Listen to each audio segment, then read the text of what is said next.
Assalamualaikum warahmatullahi wabarakatuh. Baiklah, perkenalkan nama saya Muhammad Khairul Ansori dengan NIM 206200112. Saya dari kelas MPID yang beranggota Muhammad Khairul Ansori dan Mbak Khuri Najwan Muminah akan mempresentasikan makalah kami yang berjudul Bentuk-bentuk Organisasi Pendidikan. Baiklah, langsung saja ke dalam pembahasan yang pertama, yaitu dari pengertian organisasi sekolah. Dalam pengorganisasian suatu sekolah tergantung pada beberapa aspek, antara lain jenis, dari tingkat dan sifat sekolah yang bersangkutan. Sekolah dalam arti luas mencakup mulai dari kelompok bermain, taman kanak-kanak, sekolah dasar, sekolah menengah pertama, sekolah menengah atas, hingga perguruan tinggi, merupakan bagian terpenting sosialisasi dalam kehidupan manusia. Organisasi sekolah adalah sistem yang bergerak dan berperan dalam merumuskan tujuan pendewasaan manusia sebagai makhluk sosial agar mampu berinteraksi dengan lingkungannya. Dengan begitu, di sana dia diajarkan bagaimana cara menyikapi diri kita ketika berhadapan dengan suatu masalah sehingga bisa menyelesaikannya. Dapat disimpulkan bahwasanya organisasi sekolah adalah sebuah bentuk atau sistem yang terdiri dari sekelompok manusia yang bekerja sama untuk mencapai tujuan bersama. Oleh sebab itu, sekolah dikatakan sebagai sebuah organisasi karena sekolah didirikan untuk mencapai tujuan bersama, khususnya di bidang pendidikan. Baiklah, materi yang kedua yaitu dari bentuk-bentuk organisasi sekolah. Yang pertama, organisasi lini. Dalam tipe ini, semua hak dan kekuasaan berada di pimpinan setinggi personal yang lain. Disebut bawahan tidak mempunyai hak dan kekuasaan sekecil apapun karena hanya berkedudukan sebagai pelaksanaan tugas dari atasan. Dan yang kedua, organisasi staff. Dalam tipe ini, semua hak, kekuasaan, dan tanggung jawab dibagi habis pada unit kerja yang ada secara bertingkat. Setiap unit memperoleh sebagian hak dalam menentukan kebijakan sepanjang tidak bertentangan dengan kebijaksanaan umum dari pimpinan tertinggi. Dan yang ketiga, bentuk-bentuk dari gabungan. Tipe ini sebagai gabungan dari kedua tipe di atas, menempatkan pimpinan tertinggi sebagai pemegang hak dan kekuasaan tertinggi dan terakhir. Tidak semua hak, kekuasaan, dan tanggung jawab diberi habis pada unit kerja yang ada. Dan yang keempat, organisasi fungsional. Dalam pembagian hak dan kekuasaan dilakukan berdasarkan fungsi yang diemban oleh unit kerja dan terbatas pada tugas-tugas yang memerlukan keahlian khusus, sehingga personal yang diangkat akan menerima wewenang dan menjalankan kekuasaan yang diserahkannya. Dan yang ketiga, dari struktur organisasi sekolah. Yang pertama, dari pengertian struktur organisasi sekolah. Struktur organisasi sekolah merupakan penataan unsur-unsur dalam organisasi sekolah yang menunjukkan pembagian kerja serta koordinasi antar bidang sekolah yang menunjukkan pembagian kerja. Dan yang kedua, macam-macam dari struktur organisasi, yaitu A. Struktur sentralisasi. Di negara-negara yang organisasi pendidikan dijalankan secara sentral, yakni kekuasaan dan tanggung jawab dipusatkan pada suatu bidang di pusat pemerintahan, maka segala sesuatu yang mengenai urusan tersebut, urusan pendidikan dan menentukan kebijakan dan perencanaan, semuanya ditetapkan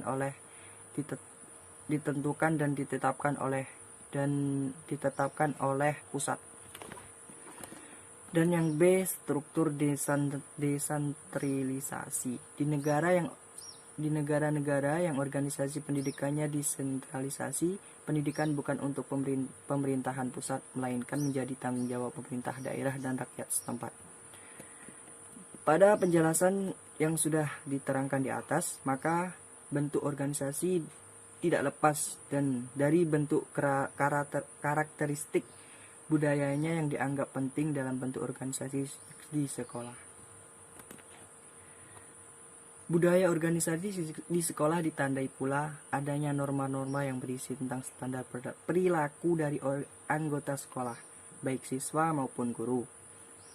Dan jika dihubungkan dengan tantangan pendidikan Indonesia, maka pencapaian mutu pendidikan, maka budaya organisasi di sekolah meletakkan dalam kerangka pencapaian mutu pendidikan di sekolah.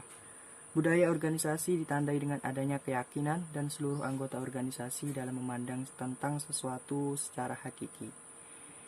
Dan organisasi itu ditandai dengan adanya ketentuan dan aturan main yang mengikat seluruh anggota organisasi. Dan budaya organisasi ditandai dengan adanya iklim sebuah organisasi. Mungkin materi dari saya cukup sampai di sini. Materi yang selanjutnya akan dilanjutkan dari teman kami, Mbak Khuring Najwa Muminah. Terima kasih. Wassalamualaikum warahmatullahi wabarakatuh. Baiklah Bapak dosen serta teman-teman yang berbahagia, saya akan melanjutkan materi dari kelompok kami yang poin D, yakni tentang wewenang dan tanggung jawab organisasi sekolah. Jadi, wewenang dan juga tanggung jawab sekolah merupakan hak organisasi untuk memerintah orang lain agar melakukan sesuatu disertai dengan tanggung jawab dari organisasi sekolah dalam mengambil keputusan agar tujuan yang telah ditetapkan dapat tercapai dengan baik. Baiklah, berikut tentang pembagian wewenang dan tanggung jawab organisasi sekolah. Yang pertama adalah kepala sekolah. Jadi, apa sih kepala sekolah itu? Kepala sekolah adalah seseorang guru biasa yang mempunyai kedudukan lebih tinggi daripada guru-guru lain. Nah, jadi kepala sekolah bertugas untuk memimpin lembaga pendidikan yang ada seperti taman kanak-kanak, SD ataupun MI, MTS, MA, dan lain sebagainya. Kemudian, dengan posisi dan peran dalam struktur sekolah, kepala sekolah seperti seorang pemimpin. Jadi, setiap tindakan, perbuatan yang dilakukan akan menjadi sorotan para guru yang lain. Kepala sekolah lebih dituntut dari segi keilmuan. Kepala sekolah juga dituntut untuk mampu memanage dan mengatur segala tatanan dan kemajuan sekolah. Yang kedua, komite sekolah. Wewenangnya dan tanggung jawabnya adalah memberikan masukan terhadap kebijakan mutu pendidikan dan juga mengawasi kebijakan sekolah. Yang ketiga adalah kepala tata usaha. Wewenang dan tanggung jawabnya ialah menyusun dan melaksanakan program tata usaha sekolah, menyusun dan melaksanakan kegiatan keuangan sekolah, dan lain sebagainya. Yang keempat, wewenang dan tanggung jawab kepala sekolah dalam bidang kurikulum, yakni menyusun program kerja ataupun kurikulum, kemudian mengkoordinasi pelaksanaan dan pengembangan kurikulum, memantau pelaksanaan pembelajaran, mengkoordinasi perpustakaan, dan lain sebagainya. Selanjutnya, wewenang dan tanggung jawab kepala sekolah dalam bidang kesiswaan, yakni mengkoordinasi penerimaan siswa baru, mengkoordinasi pelaksanaan masa orientasi siswa, kemudian melaksanakan tindakan terhadap siswa terkait pelanggaran tata tertib siswa, kemudian mengkoordinasi penjaringan dan pendistribusian semua bentuk siswa, dan juga memeriksa dan menyetujui rencana pengurus OSIS. Jadi kerjanya lebih kepada kesiswaan.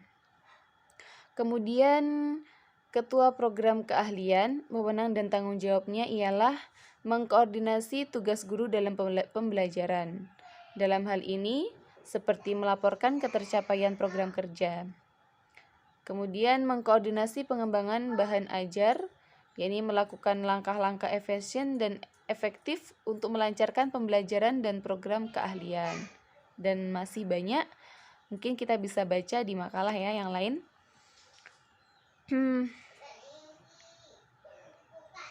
Kemudian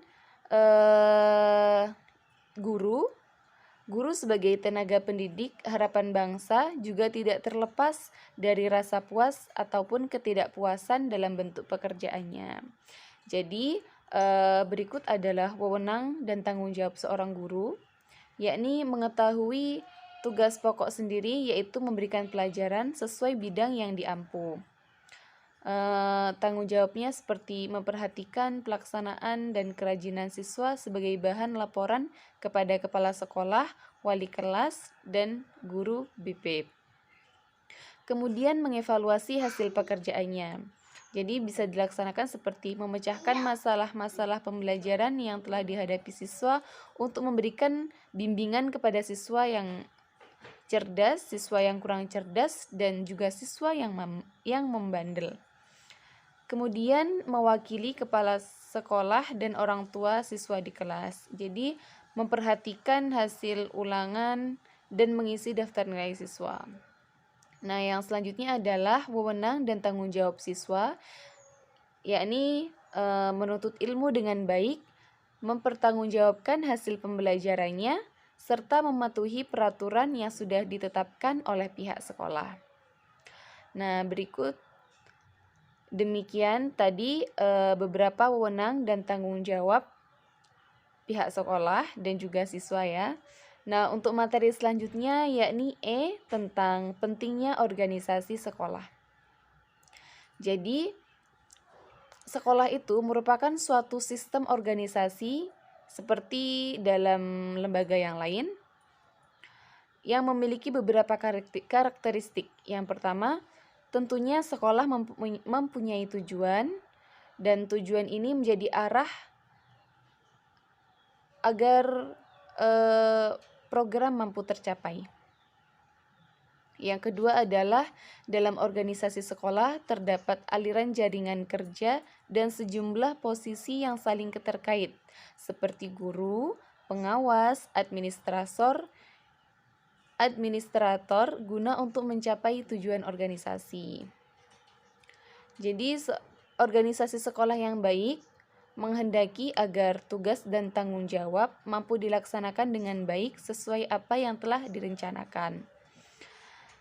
Melalui struktur organisasi yang ada terkait orang yang akan mengetahui apa saja wewenang, tugas kepala sekolah, apa tugas guru, tugas karyawan.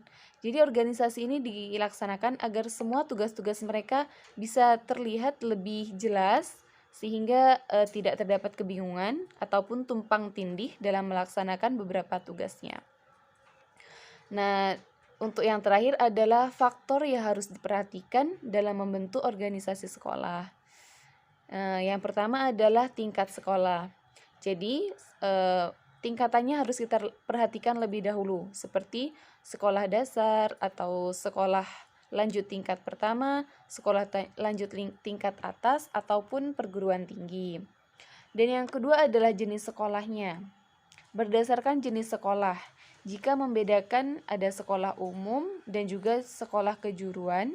Sekolah umum adalah sekolah yang program pendidikannya masih bersifat umum dan tujuan utamanya untuk melanjutkan studi ke tingkat yang lebih tinggi lagi. Nah, sedangkan yang dimaksud dari sekolah yang berpredikat kejuruan ataupun sekolah kejuruan adalah sekolah yang pendidiknya mampu mengarahkan kepada pemberian bekal serta keterampilan khusus yang telah sesuai dengan studi yang diambil oleh peserta didik. Dengan melihat perbedaan program pendidikan, kurikulum, dan tujuan yang hendak dicapai, maka struktur organisasi yang berlainan jenis tersebut pasti berlainan pula. Dan yang ketiga, faktor yang ketiga adalah besar kecilnya sekolah. Jadi tipe sekolah secara implisit menunjukkan besar atau kecilnya sekolah yang bersangkutan. Dengan begitu akan sangat mempengaruhi penyusunan organisasi sekolah, karena makin besar sekolahnya maka jumlah muridnya pun semakin banyak. Kemudian keragaman kegiatan yang dilakukan baik bersifat kulikuler maupun kegiatan sepanjang pendidikan. Dan yang keempat adalah letak dan lingkungan sekolah. Jadi letak sebuah sekolah juga sangat perlu kita perhatikan untuk menetapkan organisasi sekolah. Misalnya, sekolah itu terletak di perdesaan ataupun perkotaan, sehingga dari segi keadaan lingkungan atau masyarakat sekitar sekolah mungkin ada dalam lingkungan masyarakat petani, masyarakat nelayan, buruh, pegawai, dan lain sebagainya. Kita harus perhatikan untuk menetapkan organisasi bagaimana yang harus kita terapkan. Nah, itu tadi mungkin 3 materi dari saya. Baiklah, Bapak dosen yang sama-sama kami hormati, teman-teman sekalian yang berbahagia, untuk selanjutnya adalah kesimpulan. Jadi, dari beberapa uraian di atas dapat kita ambil garis bawah bahwasanya organisasi sekolah merupakan sistem yang bergerak dan berperan untuk merumuskan tujuan pendewasaan manusia sebagai makhluk sosial agar mampu berinteraksi dengan baik kepada sesama dan juga lingkungan. Nah, struktur organisasi sekolah itu mendasari keputusan para pembina ataupun pendiri sekolah untuk mengawali suatu proses perencanaan sekolah yang strategis. Struktur organisasi juga tidak lepas dari wewenang dan tanggung jawab. Wewenang yaitu hak untuk memerintah orang lain agar mampu melakukan dan tidak melakukan sesuatu agar tujuan dapat tercapai. Sedangkan tanggung jawab yaitu permintaan pertanggungjawaban atas penuhan tanggung jawab yang dilimpahkan kepadanya. Kemudian sekolah sebagai organisasi kerja yang di dalamnya terdapat kerjasama sejumlah personal yang sangat saling bergantung pada manusia menjadi penggeraknya. Sebuah sekolah harus ada sebuah organisasinya agar segala tujuan yang telah ditetapkan mampu tercapai dengan baik, efektif, dan efisien. Baiklah, Bapak dosen serta teman-teman yang berbahagia, demikianlah presentasi yang dapat kami sampaikan.